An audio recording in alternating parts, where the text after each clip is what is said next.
मैं भगवान देवताओं की छठी कला हूं, इसलिए जगत में मैं छठी के नाम से पूजी जाऊंगी। कल छठ हो जाएगी महाराज, और वो छठ भी कोई साधारण नहीं।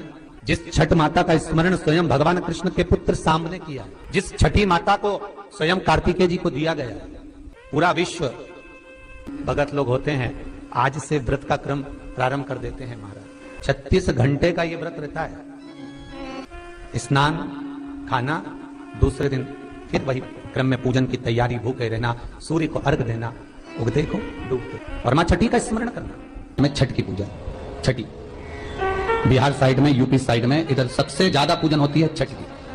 कौन सी माता है ये छठ? है कौन सी माता छठ? जितने लोग पूजन कर रहे हैं उनको भी ज्ञात नहीं है कि ये छठ की पूजन होती क्यों है, ये माता है कौन सी। ये छठ माता कोई दूसरी नहीं है, कार्तिकेय जी की धर्म पत्नी देवसेना है, जिसकी पूजन होती है।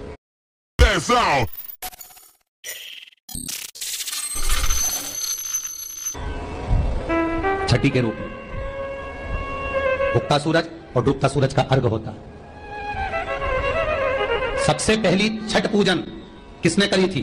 भगवान कृष्ण के पुत्र सांब ने करी थी। सांब पुराण कहती है सबसे पहली छठ पूजन, क्योंकि सांब का शरीर बेकार हो गया था।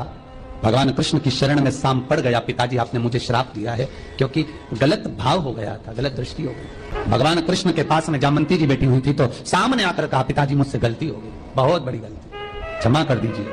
भगवान कृष्ण ने कहा, तुम सूर्य की आराधना करो।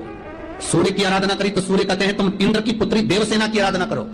और कार्तिकेय जी महाराज की धर्म पत्नी देवसेना की जब आराधना सांब ने करना प्रारंभ करी, सूर्य को उगते को और डूबते को जब नमन करना प्रारंभ करा, अर्घ देना प्रारंभ करा, जल में खड़े होकर सांब तप साधना में डूबा रहता, सूर्य का स्मरण करता, देवसेना का स्मरण करता, तो देवसेना वहां प्रकट हुई। देवसेना ने कहा, मैं भगवान की छठी कला हूं, मैं भगवान देवताओं की छठी कला हूं, इसलिए जगत में मैं छठी के नाम से पूजी जाऊंगी। और सुन ए सांब, तूने मेरी आराधना करी है, मृत्यु लोक में जो मेरी आराधना करेगा वो जगत का सारा सुख भोगेगा, और तू भी चिंता मत करना, तू भी सर्व सुख भोगेगा।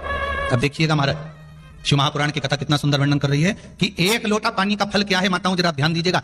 कई लोग कहते हैं, गुरुजी आप पुरुषों को तो कहते ही नहीं हो कि एक लोटा पानी चढ़ाओ, कि पुरुष लोग मंदिर जाएं, कि पुरुष लोग भगवान शंकर का आराधना करें, पूजन करें। मेरा आप सबसे निवेदन है, इस व्यासपीठ से हमने कभी ये नहीं कहा कि माताओं आप जल चढ़ाओ, कि पुरुष आप जल चढ़ाओ। हम तो निवेदन सबके लिए करते हैं कि आप सब मिलकर, गला पकड़ रहा है बाबू, आप सब मिलकर आप शिव की आराधना करिए, आप सब मिलकर भगवान शंकर का आराधना करें। एक लोटा पानी, चाहे पुरुष हो, चाहे स्त्री हो, चाहे बच्चे हो, चाहे युवान हो, चाहे बड़े हो, वो जल शिव को समर्पित करें। शंकर को जल समर्पित करो, शंकर को जल चढ़ाइए। उसका फल क्या है महाराज? शिव जी की कुछ चीजें बड़ी प्रिय है।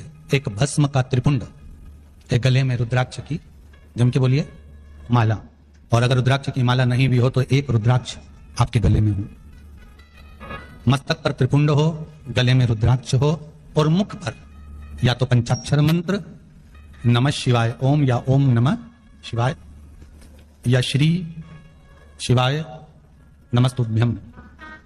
फिर से बोलिए, श्री शिवाय नमस्तुभ्यम। बहुत कर्जा देना है गुरुजी, बहुत तकलीफ में जिंदगी चल रही है। हम बहुत जगह जाते हैं, प्रार्थना करते हैं, निवेदन करते हैं, बहुत जगह जाकर हम कहते हैं, प्रार्थना करते हैं, निवेदन करते हैं, रिटर्न बड़ा करता है। हम बहुत जगह जाकर बोलते हैं, बहुत कर्जा है गुरुजी, बहुत कर्जा, बहुत कर्जा, बहुत तकलीफ है। दूध के अंदर कुछ मात्रा में शक्कर मिलाकर, कुछ मात्रा में शक्कर मिलाकर दूध में एक बेलपत्र बाबा देवादिदेव महादेव को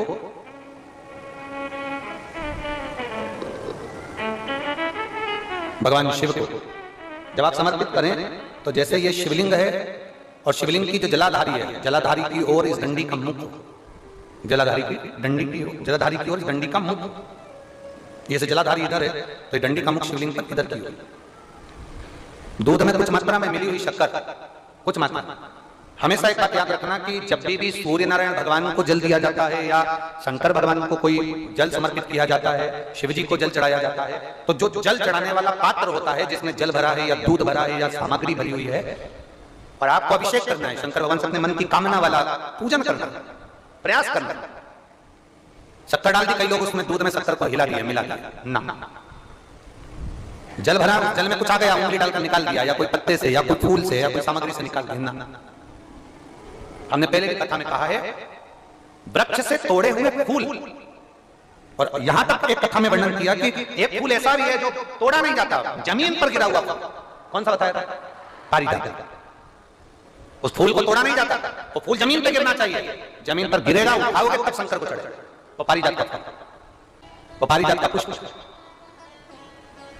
पुष्प का एक नियम है, आप वृक्ष से फूल तोड़े आपने, उसको धो दिया, वृक्ष को, टूटे हुए फूल को तुमने धो दिया, या पानी के पात्र में उसको डाल दिया। पानी के पात्र में भी अगर उसको डाल दिया, हमारे पास बाल्टी है, कमंडल है जिसमें पानी भरा हुआ है, लोटा है जिसमें पानी भरा हुआ है, उसमें फूल डाल दिया तुमने, वो फूल भगवान को समर्पित कर रहे हो, निकाल कर, वो फूल भगवान शंकर कभी स्वीकार नहीं करेगा, कभी नहीं स्वीकार करेगा, कोई देवता उस पुष्प को कभी स्वीकार नहीं करेगा। अगर हमने फूल, फिर निवेदन है, दूध चढ़ाने वाले व्यक्ति याद रखना, बहुत कर जाए, बहुत कर जाए, चूक ही नहीं रहा। आज शिवरात्रि है, 5 शिवरात्रि को आपको ये कर्म करना, 5 शिवरात्रि, 5 के बाद में फिर अपन बात करेंगे। तुम्हारे नगर में जब कथा हो, तुम्हारे आसपास में कथा हो, तब जरूर आना और पत्र कर देना कि 5 शिवरात्रि का उपाय पड़ा था और फल मिला। 5 शिवरात्रि। बेलपत्री की डंडी का मुख जलाधारी की ओर है, दूध में शक्कर मिलाना, शक्कर मिलाने का मतलब है दूध का पात्र, उसमें शक्कर डाल दी, पर हाथ नहीं डाला, चम्मच नहीं डाली, फूल नहीं डाला, उसको हिलाया नहीं गया, आप समर्पित करिए। बेलपत्र की डंडी का मुख इधर, जलाधारी की ओर, जल चढ़ा, दूध चढ़ाया, शक्कर मिला हुआ, और दूध चढ़ाने के बाद में एक छोटे से पात्र में दूध को झेल लीजिए, फिर बाद में जल चढ़ाया। पहले पात्र में दूध को झेल लिया, उसके बाद में जल चढ़ाया, फिर जल चढ़ाया। वो जो दूध लेकर आए उसका एक बिंदी अपने दरवाजे पर या अपनी अलमारी पर या अपने व्यापार के स्थान पर दूध की एक उंगली, मात्र उतना ही दूध लेकर, उसको पीना नहीं है, उतना ही दूध लेकर आने के लिए एक उंगली जो लग जाए, और थोड़ा मंदिर से थोड़ा जल्दी आने का प्रयास करना, क्योंकि दूध का जो पात्र है ना, कई लोग बहुत चतुर होते हैं, वो सूख जाता है तो उसमें एक्स्ट्रा पानी मिला लेते हैं, जिससे गीला हो जाता है, चिपका देते हैं। दुनिया में चतुर लोग बहुत सारे पड़े, थोड़ा जल्दी आ जाओ मंदिर से, जिससे वो दूध की एक बूंद जो दूध लेकर आए वो सूखे ना, तो दूध की एक बूंद भी अगर आपने 5 शिवरात्रि कर लिया, 5 शिवरात्रि के बाद बात करेंगे कि कर्जा कितना रह गया और कितना चूका, फिर बात करेंगे, बात विचार कर। वो शिव